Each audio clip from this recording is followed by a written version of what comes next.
Hepiniz hoş geldiniz arkadaşlar. Ben Batuhan. Bugün sizlerle Wolfgang Anzicher'la Albin Planic arasında 1969 yılında oynanan bir oyunu paylaşmak istiyorum.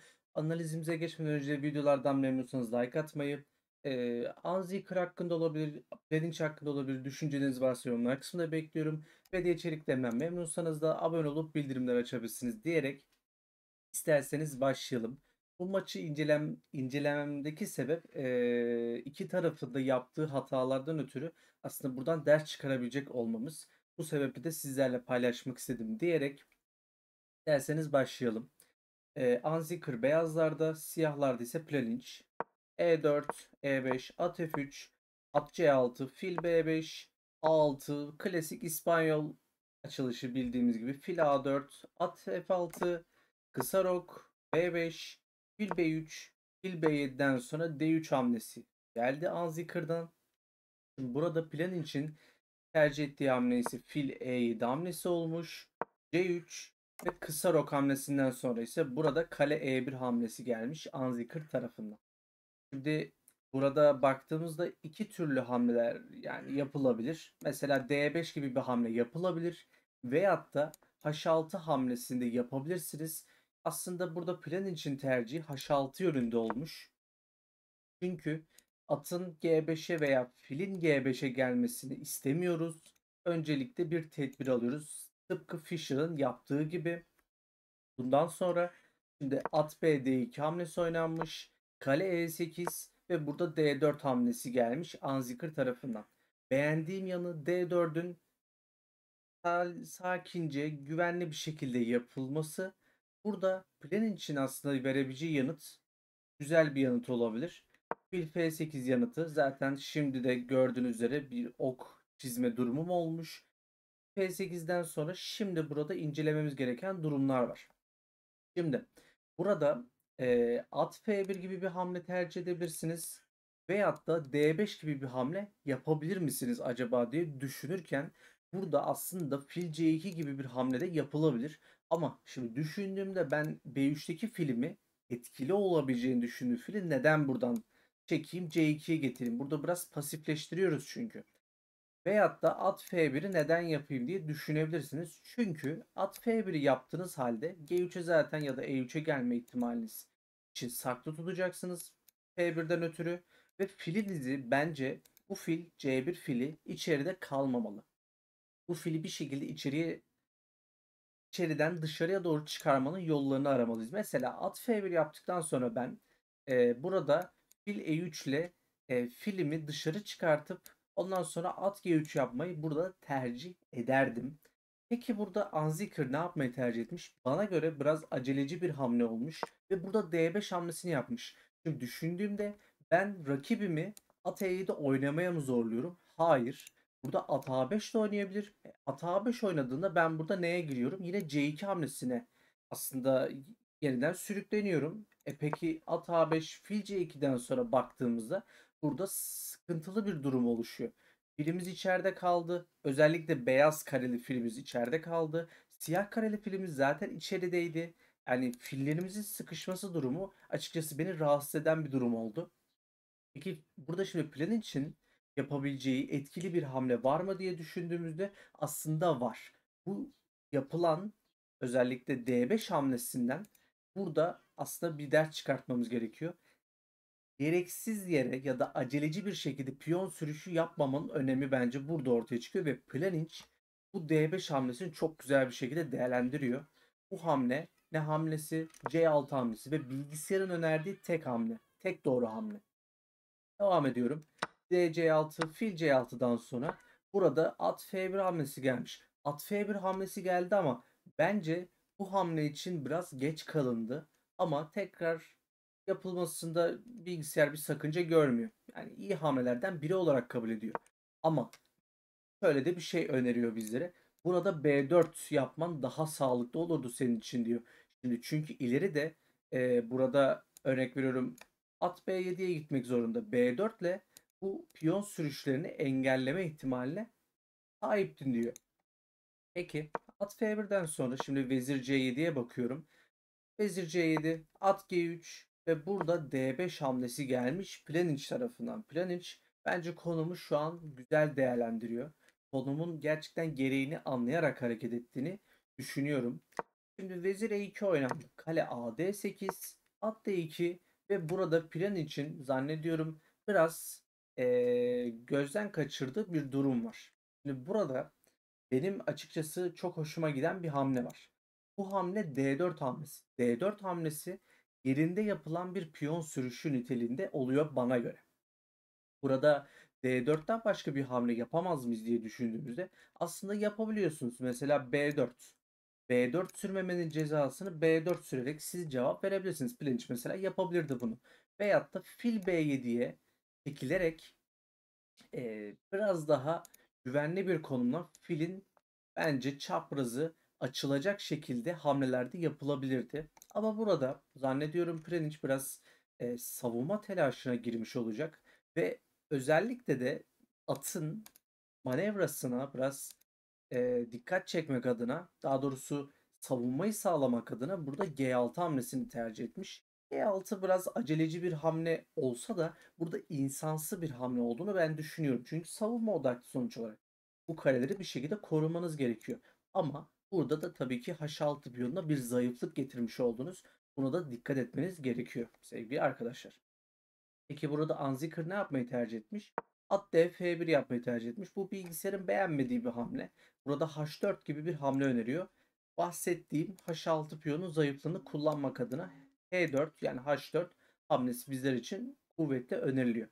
Ve şimdi burada at D F1'i yine ve yine değerlendirebilmek adına burada D4 yapmanızı bilgisayar şiddetle öneriyor. Peki ne oldu şimdi? D4 yapılmadı mı hocam diye sorduğumuzda hayır. Burada plan için zannediyorum at C4 gibi bir hamle yapma isteği vardı. At C4 yapmayı tercih etti. Pekala çok kötü bir hamle değil bu arada. Bilgisayarın önerdiği üçüncü hamle olarak gözüktüğü için buna aslında aşırı bir kötü hamle diyemiyorum. Ama tabii ki bundan daha iyi hamleler vardı sevgili arkadaşlar. Peki şimdi at E3 oynanmış. At E3'ten sonra vezir E3 ve burada D E4 hamlesinden sonra at E4, at D5, vezir G3 ve burada Planich'ten açıkçası biraz tuhaf bulduğum kale E6 hamlesi gelmiş sevgili arkadaşlar. Kale E6 yerine burada şah H7 gibi bir hamle oynayıp H6 ve G6 piyonuna ufak da olsa bir savunma sağlayabilirdiniz. Tabii beyazlar için de vezir G3 hamlesine bir eleştiri getirebilir. Vezir H3 belki de daha etkili olabilirdi ama burada Şah H7'ye direkt teşvik edeceği için de Anzikır vezir G3 yapmayı tercih etmiş olabilir. Peki kaleye 6'dan sonra biz burayı nasıl değerlendirebiliriz diye düşündüğümüzde burayı vezir H4 yaparak veyahut da A4 şeklinde bir hamle yaparak değerlendirebilirdiniz. Burada fil B3 hamlesi gelmiş Anzikır'dan. Peki ve bu aslında fil B3 hamlesine bence çok güzel bir yanıt gelmiş Planich'ten ve Planich'i de aslında bu yüzden seviyorum. Burada F5 gibi bir hamle gelmiş. F5 hamlesi şimdi düşündüğünüzde çok güzel bir hamle ve ileri de sizlere F4 veyahut da E4'ü desteklemek adına çok güzel bir olanak sağlıyor. Peki F5 hamlesinden sonra şimdi ne yapmalıyız? Vezir H3 yapmayı tercih etmiş. Çünkü siz bu şimdi F4'e alırsınız yani E4'teki atı alırsanız bu sefer kaleniz boşta kalacak. Bu sebeple Anzikar'ın yaptığı bu hamle de çok mantıklı bir hamle oldu. Vezir E7 oynandı. Vezir E7'den sonra at G3 ve burada bahsettiğim hamle Şah H7 hamlesi gelmiş oldu Planiç tarafından. Pekala. Şah H7'den sonra devam edebiliriz. Herhangi bir incelememiz gereken şu an durum yok. At F1 hamlesi oynandı. Vezir F6 ve burada Vezir G3 gibi Anzikır'ın gerçekten hiç beğenmediğim bir hamlesi oynanmış oldu. Şimdi siz burada F4 gibi bir hamleye imkan veriyorsunuz arkadaşlar. F4'e bir de imkan verdiğinizde sadece veziri tehdit ederek gelmiyorsunuz. Filin burada belki de sonsuza kadar yani sonsuza kadar olmasa da bir süreliğine önünü tamamen neredeyse kapatmış oluyorsunuz. Ve burada sizin B3 ya da işte fili buradan çekip bir şeyler yapmanız sizin için çok yorucu olacaktır. Burada önü açık bir fil varken siz burada F4'e müsaade ediyorsunuz. Bu da sıkıntılı bir durum. Peki Pjanic bunu değerlendirmiş mi? Yani F4 yapmayı tercih etmiş mi? Ya da diğer önerilen hamle fil C5 hamlesini yapmış mı diye sorduğumuzda hayır. Burada kale E8 yapmış. Fil D2 ve Anzikar'ın gerçekten beğenmediğim hamlelerinden biri olan fil D2 hamlesi oynanmış. Ve tekrardan dikkatinizi çekiyorum. Burada F4 hamlesi hala mümkün. Burada Pjanic E4 oynamayı tercih etmiş. Bana göre E4'ün de bir anlamı olabilir ama F4 daha kuvvetli olduğu için ben F4'ü tercih edebilirdim kendi adıma diyorum tabii ki. Planic'i de burada belki de ileride planladığı F4 hamlesi olabilir. Veyahut da G5 sürüp F4'ü planlıyor olabilirsiniz. Veziri daha da sıkıştırmak adına ve filde tamamen etkisiz hale getirmek adına böyle hamleleriniz mümkün olabilir. Planic'in kafasında neler dönüyor bilemeyiz. Sadece yorum yapabiliyoruz. Öyle diyeyim sevgili arkadaşlar. Şimdi at E3 hamlesi oynandı. At E7, kale AD1 ve G5 hamlesi geldi. Belki de şimdi F4'ü sürmenin daha sağlıklı olduğunu düşünüyor Planic. Bunu destekleyebiliriz elbette. Burada vezir C7 hamlesi oynanıyor. Gerçekten beğenmediğim bir hamle ama kale D7, vezir B6, at C8'den sonra burada vezir A5 ve bahsettiğimiz sonunda artık hamle belki de geliyor sevgili arkadaşlar. Bu hamle bahsettiğimiz F4 hamlesi sevgili arkadaşlar ve bu hamlenin çok kritik bir hamle olduğunu artık düşünmeye başlıyorum. Gerçi önceki hamlelerde de F4'ün kritik olduğunu düşünüyorduk ama işte E4 ve G5'i sürerek F4'ü burada oynamanız bence daha etkili olabilecek bir hamle diye düşünüyorum. Burada işte at G4 oynandı. Vezir F5, H3'ten sonra H5 oynandı. At H2 ve burada şimdi incelemek istediğim bir durum var.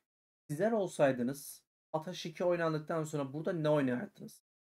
Maçı hızlıca bitirebilmek adına burada yapabileceğiniz iki hamle var aslında. Ve Pjanic aslında bunu kaçırmış. Sizler belki yorumda bulunmak istersiniz. Burada iki tane iyi hamleniz var. Siz burada ne oynamayı tercih ederdiniz? Bu cevapları yorumlar kısmına tabii ki de bekliyorum. Bu konu çok kritik bir konu. Bu konumda gerçekten iki doğru hamleden herhangi birini bulursanız maçı hızlıca bitirebiliyorsunuz. 2-3 saniye şöyle bir bekledim. Burada şimdi göstereceğim iki hamle bence çok kritik hamleler. Birincisi ve bilgisayarın şiddetle önerdiği fil C5 hamlesi. Fil C5 hamlesinden sonra E3 gibi hamleler gerçekten şah kanadını dağıtacak ve sizlere büyük olasılıklar sağlayacaktır. Mesela fil C5 oynuyorum. Burada rakibimiz için önerilen fil C1 gibi bir hamle var. Ve burada kale D1, fil D1 hamlelerinden sonra E3 sürdüğünüzde F E3 ve burada incelediğimde F E3 hamlesinden sonra sizler gerçekten üstün durumda kalıyorsunuz ve şah kanadının gerçekten durumu içler acısı halde kalmış oluyor. Peki diğer hamlemiz neydi hocam diye düşündünüz. Aslında daha deminki varyantta biraz bağlantılı. Burada direkt E3 sürmenizde sizlere büyük katkılar sağlıyor. Mesela burada E3 yaptığınızda siz F3 alırsanız ben burada C5 yapıyorum. C5'e sizin burada vermeniz gereken en kuvvetli yanıt dikkat edin. Kale F1 hamlesi ve burada fil B6'dan sonra vezir A6 ve burada bence tekrardan zaten F E3 almanız mümkün değil. Bence burada artık kale A7 gibi bir hamle yaparak veziri düşürmeniz daha olası olacaktır. Şimdi burada şah kanadına yönelik olmasa da bence E3 hamlesinin altındaki fikir çok önemli diye düşünüyorum. Çünkü veziri düşürme olanağına sahipsiniz. Ya belki vezir A6 almazsınız. Orada farklı durumlar oluşabilir ama orayı da gösterebiliriz hemencecik. Fil B6'dan sonra burada vezir B4 hamlesi önerilebilir. Peki A5 oynadığımda vezir A3 ve burada gerçekten işler acısı bir durum var tekrardan. Ben burada G4 oynayarak gerçekten artık beyazı dayanılamayacak bir felç durumuna getiriyorum sevgili arkadaşlar. Diyerek asıl oynanan hamleye gelmek istiyorum. Burada Planin zannediyorum bu durumları biraz gözden kaçırmış olacak ki fil B7 oynamayı tercih etmiş ve fil B7 hamlesi rakibimize biraz fırsatlar veren hamle oluyor. Ama Anzikır bunu tahmin ettiğim gibi aslında şöyle diyeyim, biraz psikolojik olarak kaybetme evresine geldiğini düşündüğü için C4 gibi bir hamle kaçırmış oluyor. Ve burada fil C1 yapıyor. Peki kale G7, fil C2, fil C5'ten sonra dikkat edin, fil C5 hamlesi hala kritik durumda.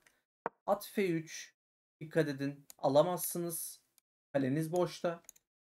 Ve burada at B6'dan sonra at D4, vezir F6, B3, G4 hamlesinden sonra HG4, HG4, fil A3 ve burada Planinç bence artık kritik noktayı, daha doğrusu şöyle diyeyim, kritik noktayı o öyle denmez de aslında, nasıl diyebiliriz biliyor musunuz? Burada bitirici noktayı vurmuş oluyor sevgili arkadaşlar. Yani bitirici hamle yapmış oluyor. Peki bu hamle nedir diye sorduğunuzda, bu hamle kesinlikle bulmacalarda çıkabilecek tarzda bir hamle arkadaşlar ve o hamle G3 hamlesi arkadaşlar. G3 hamlesi konumun kritik noktası, kritik hamlesi diyebileceğim bir hamle arkadaşlar. G3 hamlesi muhteşem bir hamle. Ya plan için gerçekten maçlarını incelemekten gurur duyuyorum. Çünkü böyle bir hamle görebildiğim için çok şanslıyım sevgili arkadaşlar. D3'ten sonra şimdi ne yapabilirsiniz diye bakabilirsiniz. F3 yapabilirsiniz. Kale D2 yapabilirsiniz. Anzikır burada kale D2 yapmayı tercih etmiş. Fil D4. C D4'ten sonra vezir H6. Konumunuz çökme noktasına geldi bu arada. Dikkat ederseniz burada tehditler geliyor. Mat tehditleri geliyor. Burada sıkışmış durumdasınız. Ne yapacaksınız diye düşündüğünüzde açıkçası ben burada olsam terk ederdim. Çünkü bu konum oynamak çok zor. Ya taşlarınız sıkışık durumda neredeyse. Fil biraz daha aktif gibi dursa da bu taşların benim pasif durumdalar. Ben bundan çok rahatsızım açıkçası. Neyse devam edelim. Vezir C3 oynandı. B4. B4'ten sonra fil B4. At D5. Ve burada vezir F3 hamlesinden sonra at B4. Ve fil E4'ten sonra şah H8. D5. Ve burada at D5 hamlesinden sonra ise burada Anzikır maçı terk etmeyi tercih etmiş sevgili arkadaşlar. Ama ya, düşündüğünüzde bu konumda terk etmemek de mümkün değil. Çünkü piyonunuzu artık kaybettiniz. Fille atı almayı tercih edersiniz. Burada mat olmayı tercih edersiniz. Ben bunu tercih etmem şahsen. Yani kaleyle de alma şansınız yok. Tekrardan çünkü alındığında burada tekrardan mat oluyorsunuz. Yani bunun başka çıkar yolu yok mu diye düşündüğümde kale D4 oynamayı tercih edebilirsiniz ama at F6 ve FG3, FG3'ten sonra burada şah F1 ile yapsanız bile gerçekten artık kurtarılamayacak durumlara geliyorsunuz sevgili arkadaşlar. Yani buraya artık oynamanın bence gereği yok. Bu sebeple de zannediyorum Anzikır maçı terk etmiş diyelim sevgili arkadaşlar. Terk ettiği yere gelebilirsek, terk ettiği yeri bulamadım ama neyse. Tamam. Terk ettiği yer zannediyorum burasıydı. Evet. At D5 hamlesinden sonra Anzikır terk etmiş sevgili arkadaşlar. Umarım videoyu beğenmişsinizdir. Umarım öğretici ve keyifli bir analiz yapabilmişimdir. Büyük ustaların elinden geldiğince maçlarını dikkatli bir şekilde analiz ederek sunmaya çalışıyorum. Umarım sizler de keyif almışsınızdır. Umarım sizler için de öğretici olmuştur diyerek analizimizi sonlandıralım. Umarım videoyu beğenmişsinizdir. Videoyu beğenseniz like tuşuna basabilirsiniz. Challenge hakkında olabilir, Anzikır hakkında olabilir ya da veyahut da maç hakkında da olabilir. Yorumlarınız varsa yorumlar kısmında bekliyorum. Ve de içeriklerden memnunsanız da abone olup bildirimleri açabilirsiniz diyerek videoyu kapatmak istiyorum arkadaşlar. Kendinize iyi bakın. Satrançta kalın.